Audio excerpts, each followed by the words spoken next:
నమస్తే, welcome to cube TV. నేను మీ anchor Charmi.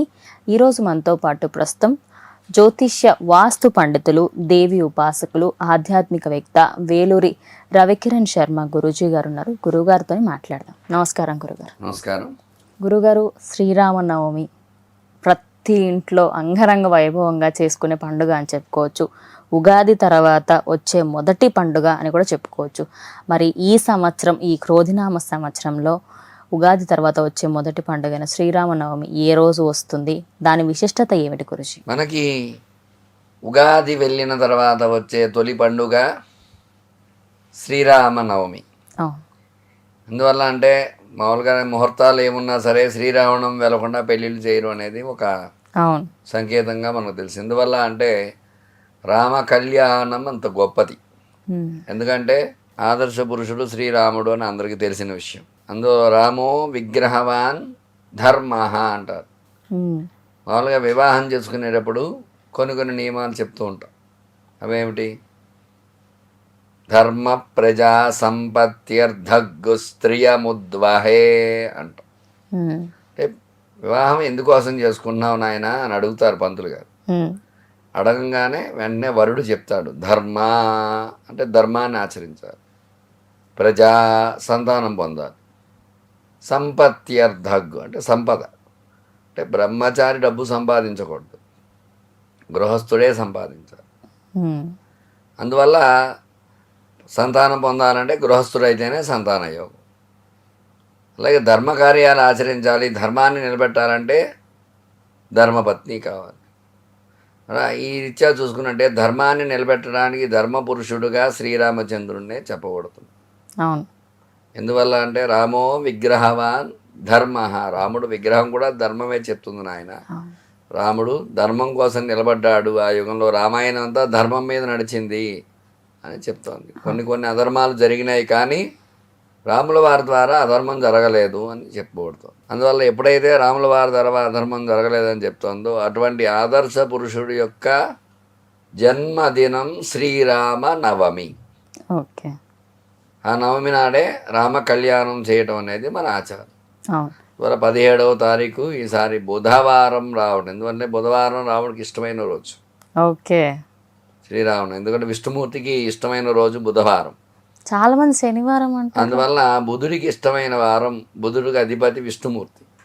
ఆ విష్ణు స్వరూపమే శ్రీరాముడు కాబట్టి బుధవారం అనుకూలం. అలాగే ఆదివారం, గురువారం ఎక్కువగా చేస్తూ ఉంటారు. ఆదివారం, గురువారం యొక్క రామదేవుడు వ్రతం అని చెప్పేసి చేస్తూ ఉంటారు చాలా మంది. అందువల్ల ఆదివారం, గురువారం. అలాగే విష్ణుమూర్తికి ఇష్టమైన రోజు బుధవారం మనకి. ఎందువల్ల అంటే బుధుడికి అధిపతి విష్ణుమూర్తి అని చెప్పాలి కాబట్టి ఆ రీత్యా ఆ విష్ణుమూర్తి వచ్చిన రోజు బుధవారం అవ్వటం. అలాగే పుష్యమి నక్షత్రం ఉదయం ఉంది, సూర్యోదయం వెళ్ళిన తర్వాత ఆశ్లేష నక్షత్రంలో రామ కళ్యాణం అది జరుగుతుంది. చాలామంది పునర్వసు నక్షత్రంలో రాముడు పుట్టాడు, ఆ రోజున వచ్చిన రోజున చేయాలని కొందరు అంటూ ఉంటారు. కానీ నక్షత్ర రీత్యా ఎలా ఉన్నా తిథి ప్రధానంగా చూసుకున్నట్లయితే నవమి నాడు రామ జన్మభూమి, రాముడు పుట్టాడు, జన్మదినమైన రోజు అని చెప్పబడుతుంది. అందువల్ల అటువంటి శ్రీరామనవమి వచ్చింది మనకి 17వ తారీఖు కాబట్టి 17వ తారీఖు ఈ సంవత్సరమే అయోధ్య రామ మందిరం నిర్మాణం గత సంవత్సరం జరిగింది కాబట్టి ఈ సంవత్సరం బాలరాముడు ప్రతిష్టాపన అక్కడ అయింది కాబట్టి ప్రతి ఇంటా కూడా ఈ యొక్క విశేషంగా రాముడికి పూజ చేసుకుని చనిడి, వడపప్పు, పానకం నైవేద్యం ప్రతి ఇంటా పెట్టాలి. ఎప్పుడైతే ఆ రకంగా పెడతామో ఆదర్శమూర్తిగా రామ అర్చన, రాముడు పూజ చేస్తామో రామానుగ్రహం కలిగి వాళ్ళ ఇల్లు కూడా ధర్మ మార్గంలో ముందుకు నడుస్తుంది. అందువల్ల ఖచ్చితంగా ప్రతి ఇంటా కూడా ఈ యొక్క రాముడు పూజ చేసుకోవాల్సిందిగా చెప్తున్నారు. ఇంకా ప్రతి వీధి వాడ కూడా ప్రతి చోట కూడా రామ కళ్యాణం చేయటం అనేది మనం చూస్తూనే ఉంటాం. ఎందువల్ల అంటే అభిజిత్ లగ్నంలో భద్రాచలంలో రాముడు కళ్యాణం ఏ సమయానికి జరుగుతుందో అదే సమయానికి కళ్యాణం చేసుకోవాలి అని చాలామంది 12 గంటలకు అభిజిత్ లగ్నంలో రామ కళ్యాణం జరగాలి అని చేస్తూ ఉంటారు. 12 గంటల దగ్గర నుంచి అదైతే ప్రమాణం అని ఏ శాస్త్రంలో చెప్పలా.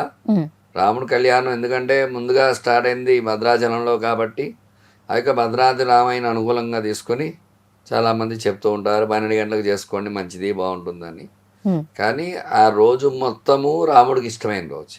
ఓకే, ఎందుకంటే పుట్టినరోజు నాకు ఈ టైమే బాగుంది ఆ టైం బాగోలేదు మనం అనలేం కదా. కరెక్ట్. అందువల్ల ఆ రోజు మొత్తంలో ఉదయమైనా సాయంత్రమైనా మధ్యాహ్నమైనా ఎప్పుడైనా రామ కళ్యాణం చేసుకోవచ్చు. ఎప్పుడైతే రామ కళ్యాణం చేసుకుంటామో రామానుగ్రహం కలుగుతుంది. కళ్యాణం చేయడం ద్వారా సీతారాములు ఆదర్శ దంపతులు అని చెప్తున్నాం.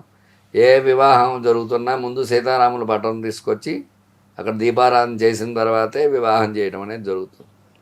అందువల్ల అటువంటి అన్యోన్య దంపతులు అని చెప్పబడింది. అన్యోన్యత ఇచ్చేది వాళ్ళిద్దరు అని చెప్పబడింది. కాబట్టి అటువంటి శ్రీరామ నవమి నాడు ప్రతి ఒక్కరూ కూడా ఈ రామ కళ్యాణం చేసుకొని కొన్ని రామాలయాల్లో త్రయాణిక దీక్ష పాంచానిక దీక్షగా 5 రోజుల ముందుగా ధ్వజం ఎగరేసి అంకురార్పణ చేసి 3 రోజుల దీక్ష లేదా 5 రోజుల దీక్షగా చక్కగా విశేషంగా చేస్తూ ఉంటారు. అట్లాగే మానవ కళ్యాణంలో ఎదుర్కోల అని చేస్తూ ఉంటారు. అట్లా చేస్తారో ఇక్కడ రాముడికి కూడా ముందు రోజు ఎదుర్కోల సన్నాహం. ఎందుకంటే ఆడవైపు మగవైపు అమ్మవారి వైపు బంధువులు మగవారి వైపు బంధువులు అట్లా ఉండి ఎదుర్కోలా చేసుకోవటము. అట్లాగే మనం ఎవరైనా అతిథులు మన ఇంటికి వస్తే మర్యాద ఎలా అయితే చేస్తామో ఎదురు సన్నాహం అంటే పానకం అది ఇవ్వటం అది ఆచారంగా కొన్ని చోట్ల అది కూడా వ్యవహారం కూడా జరుగుతూ ఉంటుంది. కొన్ని చోట్ల రామ కళ్యాణం అయిన తర్వాత విశేషంగా రామ పట్టాభిషేకం అని చేస్తూ ఉంటారు. రామ పట్టాభిషేకం అది కూడా చాలా విషయం. అందువల్ల ఈ రకంగా ఈ యొక్క రామ కళ్యాణం రోజున రాముడికి ఎందువల్ల అంటే రాముడికి అంత విశిష్టత ఎందుకు వచ్చింది అంటే అందులో 2 దేవతలు కొలువైనారు. ఎందుకంటే రా అంటే విష్ణుమూర్తి, మా అంటే శివుడు.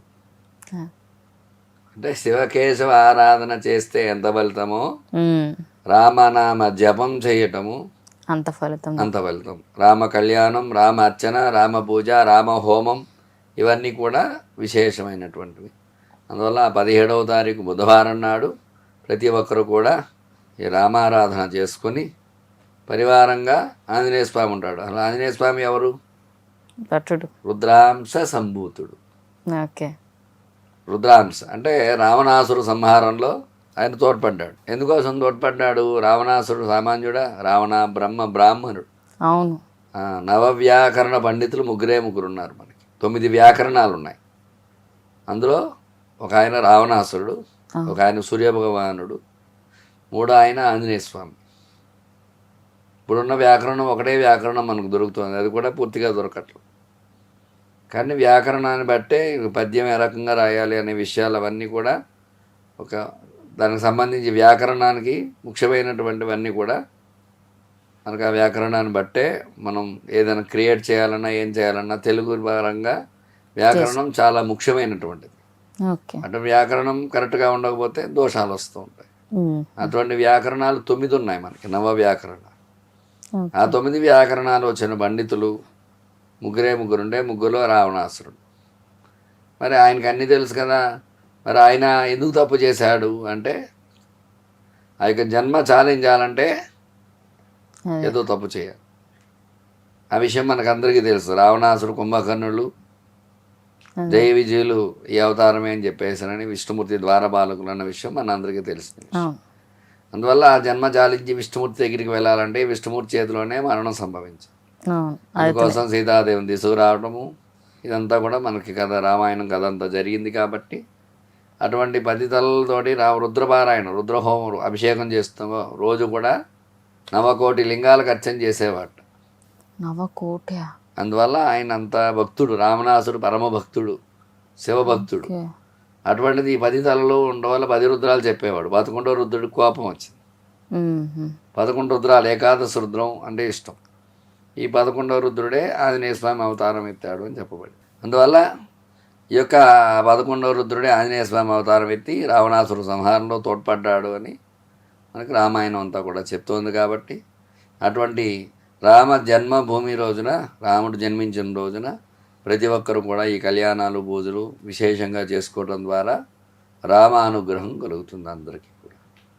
అట్లాగే భక్తిపరంగా చూసుకున్నట్లయితే ఆంజనేయ స్వామి రాముడికి పరమభక్తుడు. ఎందువల్ల అంటే భక్తాగ్రజుడు అని పేరు. అంటే భక్తుల్లో అగ్రజుడు, మొట్టమొదటి వాడు అదే ఆంజనేయ స్వామి. ఎందువల్ల అంటే రాముడితో కూడా ఏమనున్నా సరే ఆంజనేయ స్వామి ఎత్ర ఎత్ర రఘునాథ కీర్తనం తత్ర తత్ర కృతమస్తకాంజలి. ఎక్కడ రామనామం చెప్తారో అక్కడ ఆంజనేయ స్వామి ఉంటాడు, కూర్చొని వింటాడు వింటాడు అని చెప్పబడింది మనకు శాస్త్రం. అందువల్ల అటువంటి రామనామ జపం చేసిన ప్రతి చోట ఆంజనేయ స్వామి అనుగ్రహం కలుగుతుంది. ఈ భక్తాగ్రజుడు అనే పేరు ఎందువల్ల వచ్చింది అంటే అమ్మ రాముడికి పట్టాభిషేకం అయిపోయింది. ఇంకా అందరూ అన్ని పనులు ప్రతిరోజు కూడా రాముడు పనులన్నీ కూడా ఆంజనేయ స్వామి చేస్తున్నాడు ప్రతినిత్యము. రాము సేవ అనేసరికి నేనున్నా అంటాడు. నేనున్నా అట్లా చేసే భక్తుల్లో పరమభక్తుడు కాబట్టి అమ్మవారికి కొంచెం అసూయ ద్వేషాలు కలిగినాయి.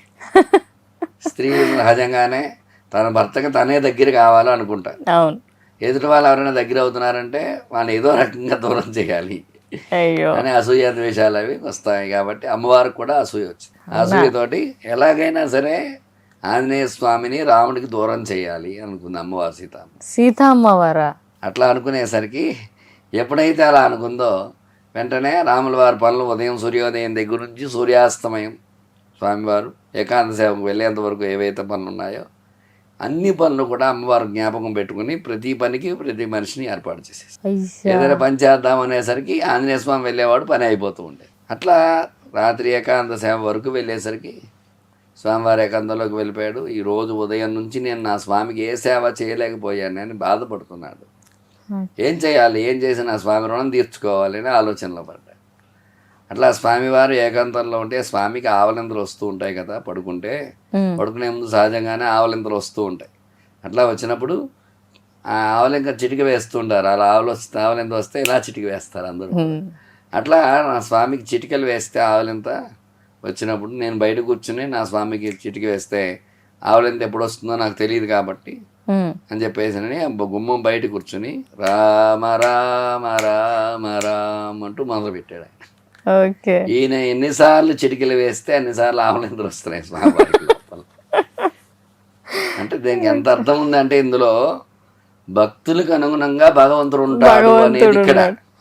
ఆయన అంత భక్తిగా చిటిక వేస్తుంటే ఆయనకి అన్నిసార్లు ఆవలింతలు వస్తున్నాయి. అందువల్ల అలా ఆవలింతలు రావడం చాలా విశేషం. అట్లా ఆవలింతలు వస్తూ ఉండేసరికి స్వామివారు ఏంటి స్వామి ఇలా వచ్చేస్తారు మీకు ఆవలింతలు అని అమ్మవారు బయట హనుమంతుడు. అప్పుడు ఆయన సమాధానం చెప్పడానికి కూడా అవకాశం రావట్లే. అలా వస్తూ అలా కొమ్మ వైపు అలా చేయి చూపిస్తున్నాడు. అంటే మనతో పాటే ఉంటారు అని ఎప్పుడైతే అలా చూపించాడో అమ్మవారు తలుపు తీసి చూస్తే ఈయన చిటికలు వేస్తున్నాడు రామ రామ రామ రామ అంటూ. అప్పుడు అమ్మవారు అనుకుందిట, నాయన నిన్ను రాముడి నుంచి విడదీయాలనుకోవడం నా వివేకం, ఆపనైనా నువ్వు భక్తాగ్రజుడు నువ్వే అని చెప్పేసి సాక్షాత్తు సీతాదేవి చెప్పింది, సీతా అమ్మవారు. అందువల్ల అంత గొప్పది రామాయణం. అంటే భక్తి ఎలా ఉండాలి అనేది ఇదొక నిదర్శనంగా మనం చెప్పవచ్చు అటువంటిది. అందుకనే ఆంజనేయ స్వామికి ఆకుపూజ చేస్తూ ఉంటారు, సింధూరార్చన చేస్తూ ఉంటారు. దానికి కూడా ఒక కథ ఉంది. సింధూరార్చన ఎందుకు చేస్తారు? అమ్మవారు పాపిట్లో రోజు సింధూరం పెట్టుకుంటారు. అట్లా పెట్టుకోవడం చూసేసరికి ఏంటమ్మా ఏంటి అని అడుగుతాడు ఆంజనేయ స్వామి. అడగంగానే ఈ సింధూరం నా భర్త యోగక్షేమాల కోసం నేను పెట్టుకుంటున్నాను అనేసరికి వెంటనే ఆయన అనుకున్నాడు, నా స్వామికి నేనే దగ్గరవాడిని. ఎక్కడో సీతా అమ్మవారు అంటే అంతకుముందు వివాహం కాని ముందు ఆవిడెవరో రాముడెవరో తెలియదు కదా. వివాహం అయిన తర్వాత నుంచి బొట్టు పెట్టుకుంటోంది, నా స్వామికి నేనేం చేయాలి అని అనుకుంటూ వాళ్ళంతా కూడా సింధూరం పూసుకుని సభలోకి వచ్చాడు ఆయన. అప్పుడు రాముడు వారు ఎవరెవరో అనేసరికి నేను ఆయన నీ బంటుని అని తమలపాకులు పచ్చగా ఉండాలని ఇక్కడ తమలపాకులు నవ్వులుతూ వచ్చాయి. నవ్వడం వల్ల ఆ తమలపాకు నాగవల్లి దళం అలాగే సింధూరార్చన అప్పటి నుంచి విశేషంగా చెప్పబడి. అలా రాముల వారు అన్నారు, ఎవరైతే ఈ సింధూరార్చన నాగవల్లి దళార్చన చేస్తారో వాళ్ళకి నేను కూడా ఆయురారోగ్యశ్వర్యాలు ఇస్తానని చెప్పారు. అందువల్ల రాముడికి హనుమంతుడికి భేదం లేదు, వాళ్ళిద్దరూ కూడా ఒకే చోట ఉంటారు. ఎందుకంటే వాళ్ళకి భేదం అనేదే లేదు. రాముడు ఎక్కడైతే ఉంటాడో హనుమంతుడు అక్కడ ఉంటాడు, హనుమంతుడు ఎక్కడ ఉంటాడో రాముడు అక్కడికి వస్తాడు ఖచ్చితంగా.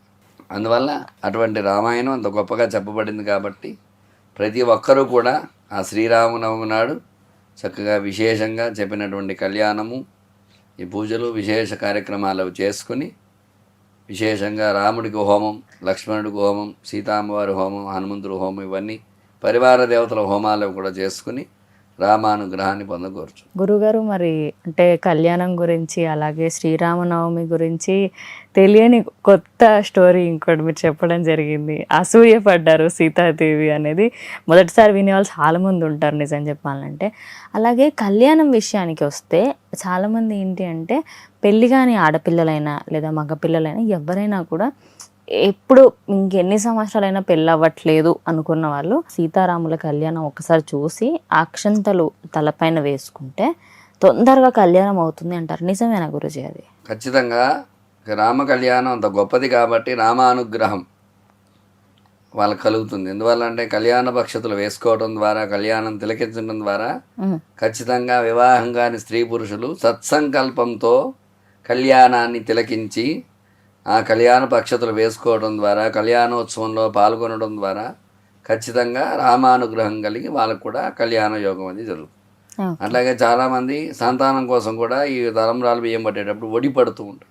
ఒడి బియ్యం పట్టాలి పడుతూ ఉంటారు. ఆ ఒడి పట్టడం ద్వారా ప్రసాదంగా తీసుకుని ఇంటికి వెళ్ళి అది ప్రసాదంగా వండుకుని అది తినడం ద్వారా కూడా సంతాన యోగం కూడా కలుగుతుంది అని చెప్పబడింది. అందువల్ల కళ్యాణ యోగం, సంతాన యోగం కూడా రామ కళ్యాణం ఒక విశేషంగా చెప్పవచ్చు. ధన్యవాదాలు గురుగారు. ధన్యవాదాలు. చూశారు కదా, మరి శ్రీరామనవమి రోజు మన రాముల వారి పుట్టినరోజు, అలాగే సీతారాములు ఇద్దరు కలిసిన రోజు, వాళ్ళిద్దరి పెళ్ళైన రోజు, అలాగే పట్టాభిషేకం కూడా అదే రోజు అయిందని చెప్పేసి మనం వింటూ ఉంటాం. దానికి సంబంధించిన 2 కథలు గురువుగారు చెప్పడం జరిగింది. మీరు ఈ వీడియో చూసి నేను కొత్త విషయం నేర్చుకున్నారని అనుకుంటున్నాను. గురుగారితో మీరు మాట్లాడాలి అనుకున్నా లేదా మీ జాతక రీత్యా ఎలాంటి సమస్యలు ఉన్నా, మీ వ్యక్తిగత జాతకాన్ని చూపించుకోవాలనుకుంటే కింద స్క్రోల్ అవుతున్న నంబర్కి మీరు కాల్ చేస్తే గురుగారు అపాయింట్మెంట్ అయితే మీకు అందజేస్తారు. ఇది వాళ్ళ వీడియో. ఇంకో వీడియోతో మళ్ళీ కలుస్తాం. అందరికీ చూస్తుండండి క్యూబ్ టీవీ.